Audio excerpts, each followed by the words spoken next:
160 milijonų žmonių pasaulyje, kurie aktyviai keliauja kažkur tai ir domisi. Jie skaito ne šiaip sau skaito, bet skaito tam, kad kažkur keliauti.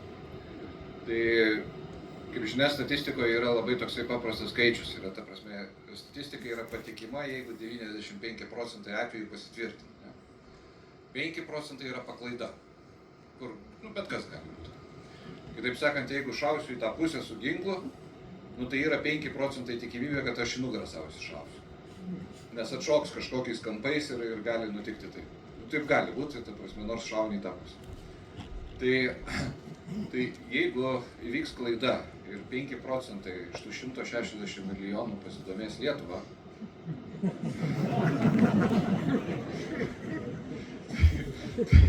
tai 108 milijonai žmonių teoriškai galėtų per klaidą atvažiuoti į Lietuvą. Man įdomu, kaip mes juos sukištume visus. Nes didžiausias srautas turistų buvo 2 milijonai dar prieš pandemiją 19 metais.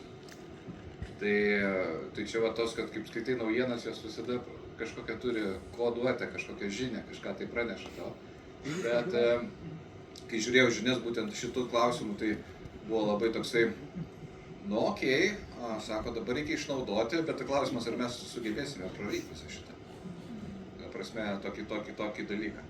Ir čia daug kur yra Lietuvoje, dėl to, kad pas mumis rodikliai yra pakankamai geri ir jeigu pas mumis kažkas atkreipia dėmesį, mes turime būti kaip verslas pasirengę tam, kad gali srautas padidėti labai ženkliai. Esame maža ekonomika, bet labai atvira. Tai čia tų pavyzdžių toli nereikia ieškoti. Keliam vėliavas, pritraukti verslus, ateina Rheinmetallis, niekaip negalim susitarti, kaip tenais kelis hektarų žemės išskirti. Ateina bioetanolio gamykla į Darbėnus, kurie pasirodo iš tikrųjų egzistuoja, ne tik knygutėje vaikiškai. Pasirodo kurortinis miestas, negalim nustatyti 400 milijonų vertės fabriko, kuris Lietuvai duotų ekonominį proveržį. Tai nežinau, iš kurios srities jūs esat, bet turbūt tai, ką mes turime perversti artimiausiais metais iš Lietuvoje apie tai, kaip mes suvokiam savo aplinką. Nes jeigu mes kalbame apie verslus, kurie yra tik tai lokalūs, mažiukai, dažnai politikai koncentruojasi į smulkų, vidutinį verslą, pateikdami tai kaip gėrį, ir tai yra iš tikrųjų gėris, nes visur pasaulyje 90% verslų yra smulkus ir vidutiniai. Bet ko gero mes ateiname į tą tašką, kur Lietuvoje turime pradėti galvoti, kaip kurti didesnius verslus. Tai vienas dalykas praryti tai, kas ateina iš užsienio, sugebėti čia įdiegti, įsavinti ir taip toliau. Iš kitos pusės, kaip mes sugebėsime stambinti savo verslus, nes akivaizdu, kad mes turime stambinti tam, kad galėtume judėti į priekį visi kartu. Mes šuoliuojam gerai, bet tam, kad 5% paklaidą suryti iš Lonely Planet, kažkaip reikia mąstyti kitaip. O kalbėsim apie 25, į kur mes judam, kur tos svarstyklės verčiasi. Tai iš tiesų jos verčiasi į teigiamą pusę. Mėgstu išsikirpti įvairias antraštės ir pasidėti jas, pasižiūrėti. Čia yra maždaug prieš metus laiko iškirpta antraštė iš Bloomberg naujienų portalo, kur sako, prieš 24 metus investuotojai eina all in. Tai yra deda visas investicijas. Ir iš tiesų šie metai buvo labai nuostabus. Nežinau kaip jūsų verslam, bet iš esmės globaliai žiūrint, verslų kainos padidėjo 25-30%. Ir tai, sakykime, biržos pokyčiai, daug kas sako, čia birža, čia ne mūsų verslas. Labai tikėtina, kad ir mūsų visų verslų kainos padidėjo. Tiesiog vertinimai padidėjo dėl to, kad perspektyvos ir panašus. Ir tai visiškai pasitvirtina. Ir į 25 metus mes judame pakankamai gerai. Didelė lentelė su daug skaičių, bet aš pabandysiu panaviguoti. Labai gerai. Labai dažnai būna elektroniniai dabar ekranai ir lazeris neveikia. Tai čia viskas svarba. Panaviguoti, kas vyksta šiandien dienai pasaulyje ir vyksta aplinkui mumis ir ką tai gali duoti, kokias žinutės gali duoti, arba klausimus, kuriuos mes turime atsakyti, nes kiekvienas savo srity turime labai skirtingus verslų klausimus, kuriuos mes turime užduoti, kad toliau galėtume konkuruoti.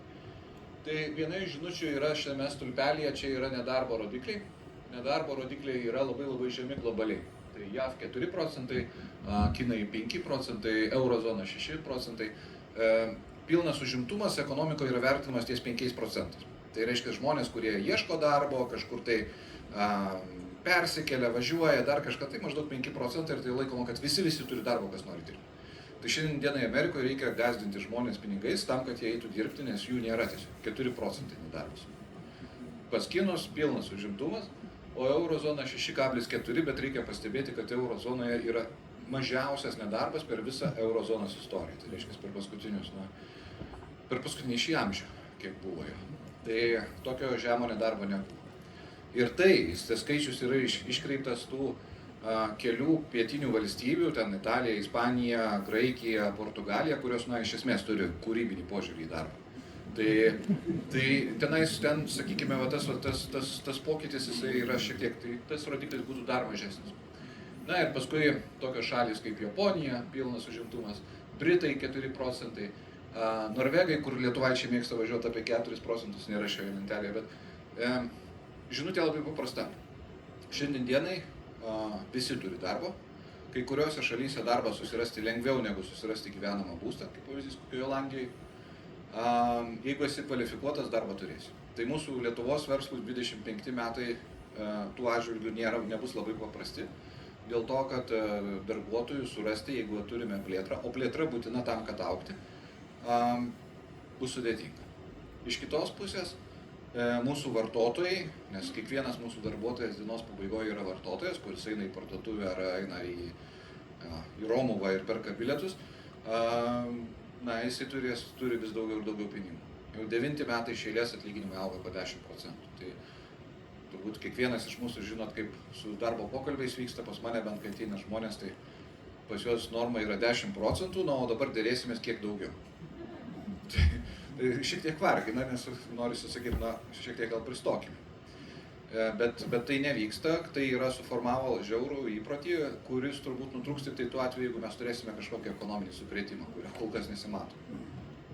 Nes kitu atveju įpročiai susiformavo 10 procentų, čia yra kaip visada. Kas dar? Tai saugo darbuotojus. Kas yra gerai? Infliacijos visiškai nėra ir palūkanos stabilizavosi. Tai kadangi nėra infliacijos, palūkanos mažėja, jos mažės. Tai žinutė labai paprasta, kai ateis darbuotojai, galima jiems šiek tiek priminti, kad, žiūrėk, praeitais metais atlyginimas buvo didinamas, kad įveiktume aukštesnės palūkanas, šiais metais jau to poreikio kaip nėra ir plus infliacijos nėra. Tai viskas, kas bus didinama, tai realiai pagerins tavo gerbūvį. Tai gal šiek tiek tą apetitą ties 10 procentų bandome riboti, pageidautina turbūt mažiau. Nes pavojus čia Lietuvai yra iš tikrųjų didelis, nes pas mumis paskutinius 10-15 metų buvo našumas ir atlyginimai augo taip kaip lygiagrečiai. Jos bangavo po truputį, to grafikai jie išliko vienas šalia kito. Ir šiais metais Lietuvos banko duomenimis pirmą kartą našumas kristelėjo lyginant su atlyginimo augimu. Apsilenkė šitos dvi kreivės. Kitaip sakant, sumokam daugiau negu mums atneša darbuotojas. Tai gali būti tokia situacija, viskas čia yra tvarkoj. Iš verslo pusės nelabai yra akcininkų pusės, bet taip gali būti laikinai, bet jeigu mes ant to užsisėdėsim, gali turėti problemų. Tai čia tiek bendrai mūsų verslo aplinkai, galvojant apie ją ir diskutuojant ir kalbantis su visais stakeholderiais, reikėtų žiūrėti apie tai, bet ir savo įmonėse pradėti galvoti apie tai, kad ar tikrai tas našumas yra toksai didelis. Na ir palūkanos mažėja. Tai verslui žinutė yra labai paprasta. Jeigu mums reikia skolintis, tai ko gero, kad reikia skolintis trumpesniems periodams, nes palūkanos mažės. Tai yra tam, kad resifinansuot paskui ateityje dažniau. Jeigu mūsų verslas skolinti, ko gero, skolinti reikia ilgiau, nes ilgesnės paskolos duos didesnės palūkanos. Na ir kitas dalykas, dėl palūkanų, tai vėlgi mūsų darbuotojai, mūsų vartotojai turės gerokai daugiau pinigų kitais metais negu šiais. Ne tik dėl atlyginimo augimo, bet ir dėl to, kad palūkanos sumažėja. Tai vidutinė šeima turi maždaug apie 100 000 eurų paskolą. 100 000 eurų šiais metais kainavo apie 6 000 eurų vien palūkanų per metus. Kitais metais dėl palūkanų sumažėjimo apie porą procentų tikėtina, kad 2000 eurų vidutiniai šeimai liks kišenėje. Tos 2000 eurų jie galės išleisti vartojimui, galės išleisti, sakykime, prekių įsigijimui ir panašiai. Tai toksai, kaip sakau, ramuma, ateinam į žiemą ganėtinai ramiai ir tvariai.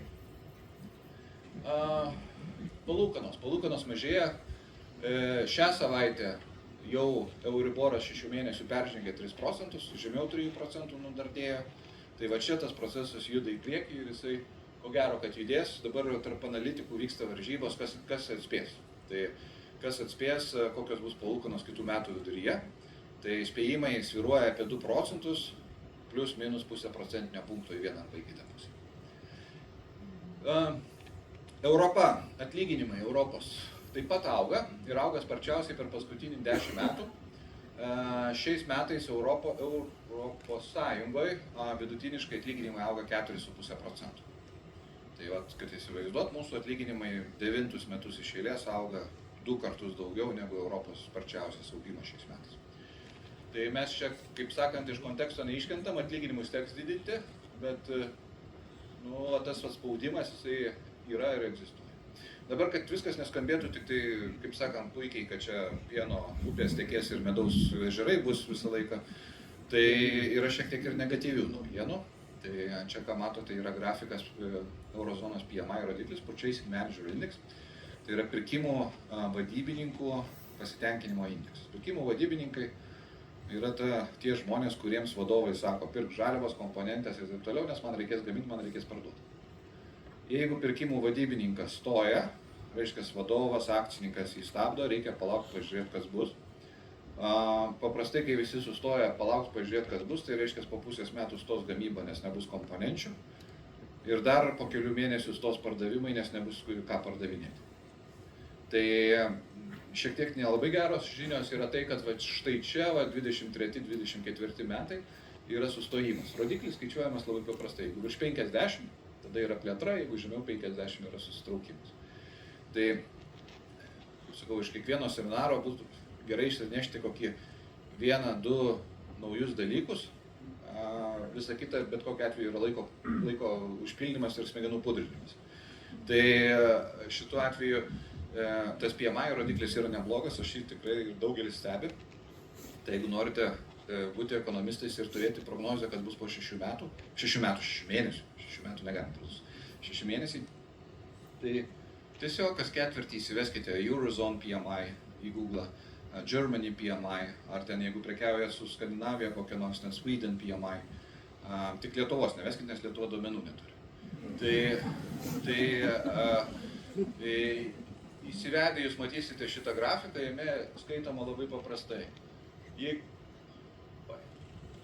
Jeigu yra be abejo tendencija svarbu, į kur keičiasi, ir ar plus 50, minus 50. Ir jūs galėsite drąsiai diskutuoti, kokia jūsų vizija yra apie ekonomikos raidą artimiausiu metu, nes čia yra laikomas vienas svarbiausių rodiklių, kuris vėliau sugeneruoja visą kitą. Na ir kaip pavyzdys, o čia pavyzdžiui yra pandemija. Visi nusprendė, na gerai, atėjo pandemija, pažiūrėsim, kas bus. Tai paskui, kai pažiūrėjom, kas bus, tai 6 mėnesius čiaudėjom, nes visos grandinės buvo nuplyšusios. Tai paskui buvo didžiulis optimizmas, bet paskui pasirodė karas. Tai čia šiek tiek to negatyvizmo yra, ne viskas taip yra vienareikšmiškai. Viena, ką galima pasakyti, tai labai daugėja skirtingų naujienų įeinant į 2025 metus, dėl to, kad, na kaip pavyzdys, 3 savaičių žinutės.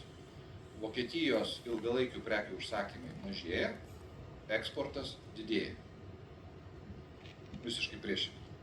Gamyba arba užsakymai mažėja, pardavimai auga. Ką tai reiškia? Tai reiškia, kad gali būti, kad mes artėjam prie kažkokio tai taško, kur turėtų keistis kryptis, nes kai pradeda priešingus naujienos eiti, na kaip pavyzdys, jaučiuosi gerai, bet temperatūra pakilo. Tikėtina, kad mano būklė keisis. Arba atvirkščiai. Jaučiuosi blogai, bet temperatūra nukrito. Tikėtina, kad pasikeis. Tai dabar irgi tos priešingos naujienos, jos gali 25 metais iš esmės šiek tiek keistis ir galbūt į gerą pusę, nes, na, švelniai tariant, tokie rodikliai rodo nelabai gerą padėtį, bet yra prieštaraujančių. Jungtinės Amerikos valstijos, tas pats rodiklis irgi kritęs žemiau 50 paskutiniais mėnesiais. Kinai, čia tas pats irgi švelniai, bet šiek tiek kristelė. Tai tų prieštaraujančių naujienų. Kas dar? 25 metų rizikos. Na, tai šie 2 raudonai pažymėti, Izraelis ir Iranas, šitie gali iškrėsti visokių šposų. Prognozuoti neįmanoma. Kodėl gali iškrėsti šposų?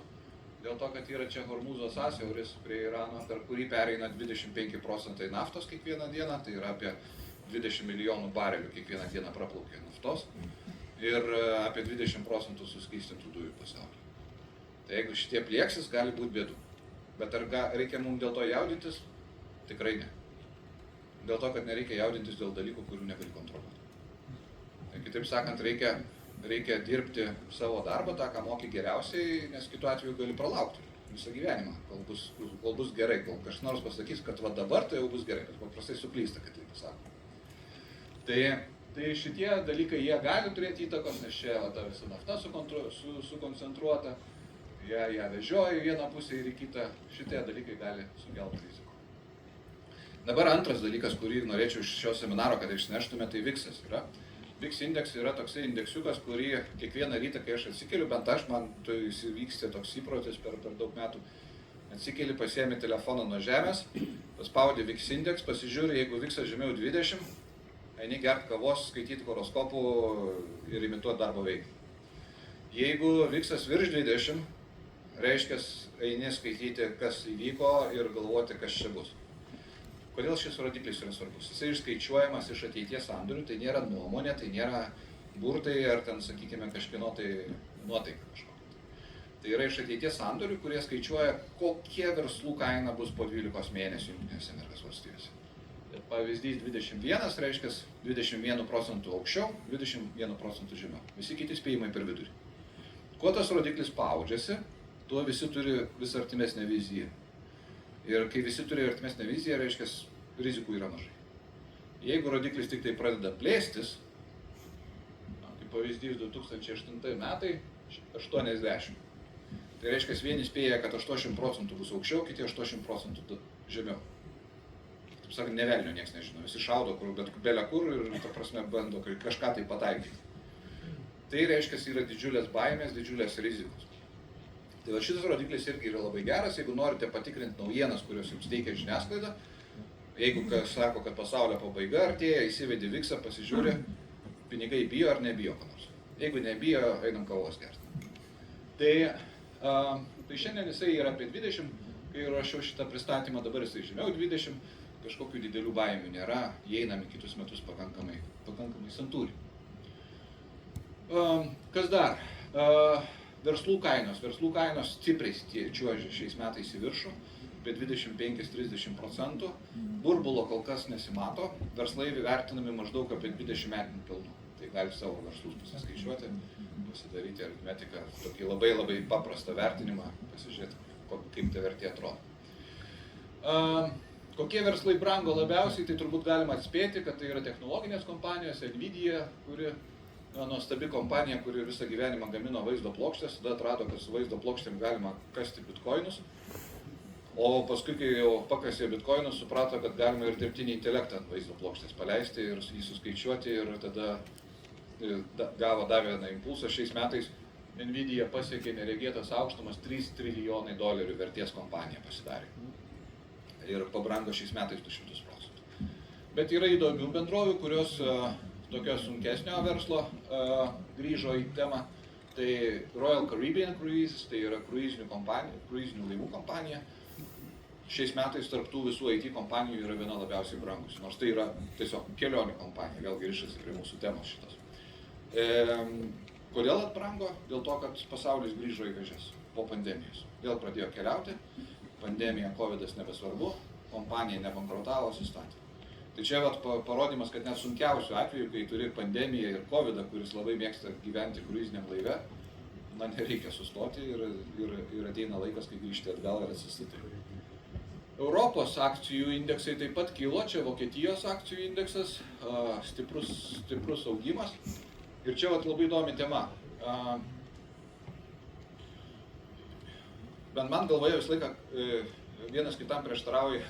Aišku, blogai sakyti, kad 2 balsus turiu galvoje, bet prieštarauja 2 dalykai – investuotojas ir makroekonomistas. Žinot, makroekonomistas, jisai žiūri į rodiklius, į galinio vaizdo veidrodėlį ir bando prognozuoti, koksai kelias manęs laukia, nors žiūri atgal.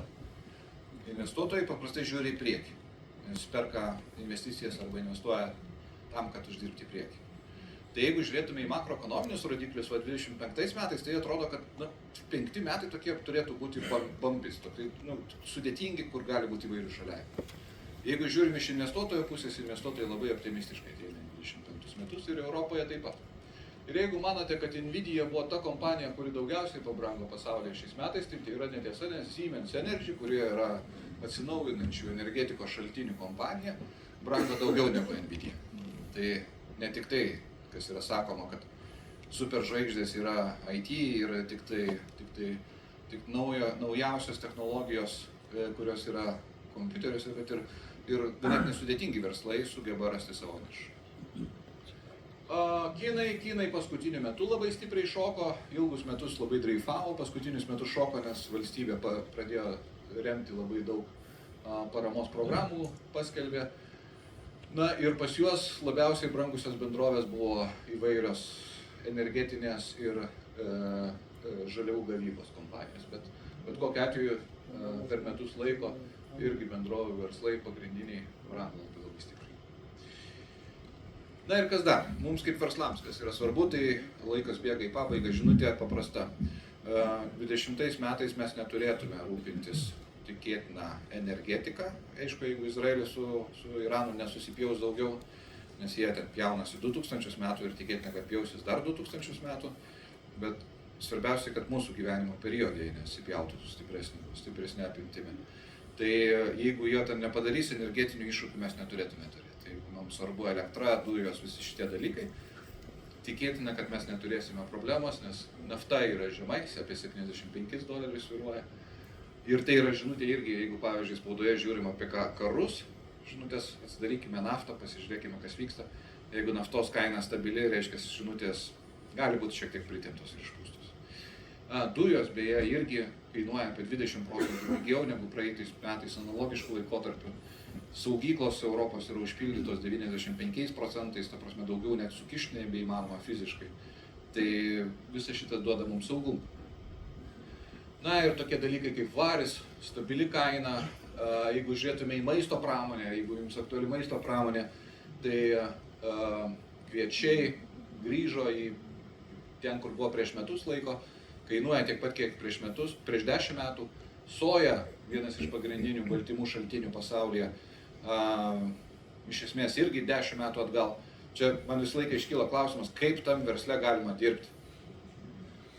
Kai tavo produkcija kainuoja tiek pat, kiek prieš 10 metų, bet per tą 10 metų atlyginimai padvigubėjo, patrigubėjo, infliacija iššovė, investicinis poreikis padidėjo, tai reiškia, ant kiek ūkininkas turi padidinti savo efektyvumą, kad jisai išliktų gyvas su ta pačia tonos kaina, kaip kainavo prieš 10 metų. Tai čia mistika. Tai kartais, kai ūkininkai atvažiuoja su traktoriais, tai reikia jos šiek tiek užjausti. Trąšos tos pačios irgi 10 metų atgal, tai va čia daug to stabilumo. Na ir užbėgant už akių, klausimas apie nekilnojamą turtą, jisai visą laiką būna.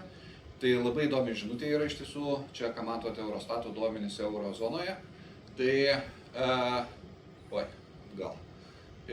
tai po 2 metų pertraukos nekilnojamo turto kaina pradėjo po truputį kilti Europoje. Nuomos kainos rauna toliau į priekį be jokio sustojimo. Ir dabar daugėja vis žinučių apie tai, kad didėja užklausų dėl to, kad prašo sąlygų paskoloms. Tai kol kas bangos nėra, bet tai gali būti banga, kuri kaupėsi. Tai yra judins nekilnojamo turto rinką. Lietuvoje beje irgi buvo sandorių skaičius kritęs į 2012 metų lygį. Šiandien dienai, šiais metais mes turime kažkur apie 17-18 metus, tai vis dar turim kokius 7 metų tokią štilį, kuris juda. Tai va. Pabaigai paskutinis mano grafikas, kurį, kaip sakau, dedu į bet kurią temą, visą laiką galima išsisukti, mažai ir ruoštis reikia. Tai šiais metais pasaulyje bus 8,2 milijardo žmonių.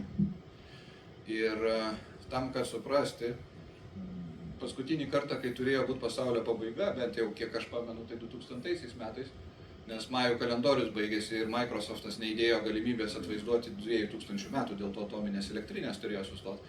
Tai buvo 6 milijardai žmonių. Tai 2,2 milijardo žmonių gimė pasaulyje, naujai, papildomai. Gimė daug daugiau, bet dar išėjo daug. Bet 2,2 milijardo gimė papildomai, kuriems bent maisto reikės. Tai ir visų kitų dalykų reikės. Tai jeigu mes ką begamintume, tai egzistuoja 5 procentų tikimybė, kad netgi prasčiausią produktą gaminant rasim jam pirkėją. Per klaidą. Na, o jeigu šiek tiek gaminsim geriau negu klaida, tai tada tikėtinai, kad parduosim. Tai perspektyva yra išties didelė. Na, o paskutinis skaičius šiek tiek paudrinant, tai lygiai prieš 100 metų, 1924 metais pasaulyje gyveno 2 milijardai žmonių. Tai per šį amžių nuo 2000-ųjų gimė visas pasaulis, kuris egzistavo iki to laiko. Tai vat, kad įsivaizduot, kiek poreikis verslo apimčių, technologijų poreikio vyksta prieš mumis čia ir dabar. Ir kokias perspektyvas yra. Tai, kaip pasakyti, visiems linkiu nežaisti paklaidos ribose, bet jeigu turime pakankamai užsispyrimo, tai net ir paklaidos ribose verslui erdvės tikrai pakaks. Ačiū.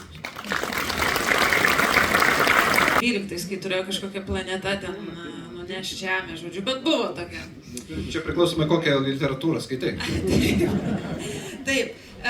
Tai klausimų jums yra labai daug, netgi sunku išrinkti, kaip prognozuotumėt naftos kainą kitiems metams? Visiškai, ta prasme, galima prognozuoti, bet tos prognozijos yra arti bevertės dėl to, kad paklausa ir pasiūla yra trinis dalykas, tai yra daugiau mažiau politika ir tai yra tik tai politika. Tai turėsime rinkimus, gal Trumpas nuspręs daugiau naftos išgauti, gal Saudo Arabai nuspręs pykti su amerikiečiais, šito negali. Ir tai lemia naftos kainą. Normaliom sąlygom turėtume turėti tarp 70–80 dolerių. Dar vienas klausimas. Praeitais metais buvo sakoma nepirkti Bitcoin. Kaip šiais metais? Ar jau pradėti pirkti? Nes po to jau nepavyks pirkti. Tai aš papasakosiu tokią istoriją. Pusvalandį turime. Taip, dar valandą galite. Rūta jau matau išsigandau.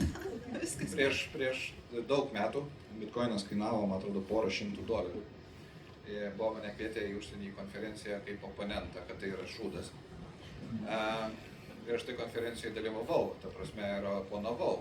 Tai aš manau, kad yra daug žmonių, kurie turi milijonus argumentų savo sąskaitoje, kad aš tuo metu buvau neteisus. Bet aš po šiai dienai nesu pakeitęs nuomonės, kad visos kriptovaliutos yra nelabai geras dalykas, nes investicijos turi būti į objektus, kurios neša grąžą ir turi grąžos elementą. Tai jeigu aš perku įmonę, jinai uždirba pinigus rautus. Jeigu aš investuoju į obligacijas arba skolinu pinigus, gaunu palūkanas. Jeigu investuoju į nekilnojamą turtą, turiu gauti nuomos pajamas. Kur po velnių iš kriptovaliutos yra pinigų srautas. Tai reiškia, tik tai yra paklausa ir pasiūla. Tai mes galime, nežinau, kas pasimena tokį žodį, fantikais prekiauti ir lygiai taip pat bus paklausa ir pasiūla. Ir kas paskutinis liks, dar antrą žaidimą, tai karštą bulvę įdėkime į visą žaidimą.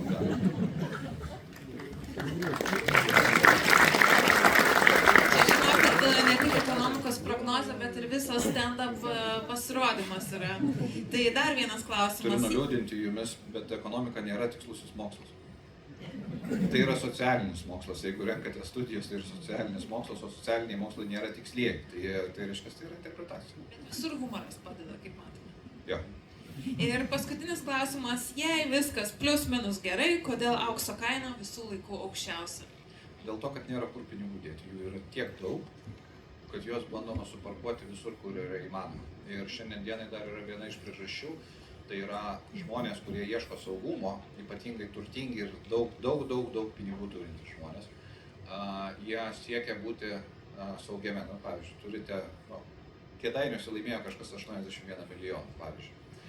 Na, kur tu juos sukiši tos 81 milijoną, kai tau garantija bankai yra 100 000?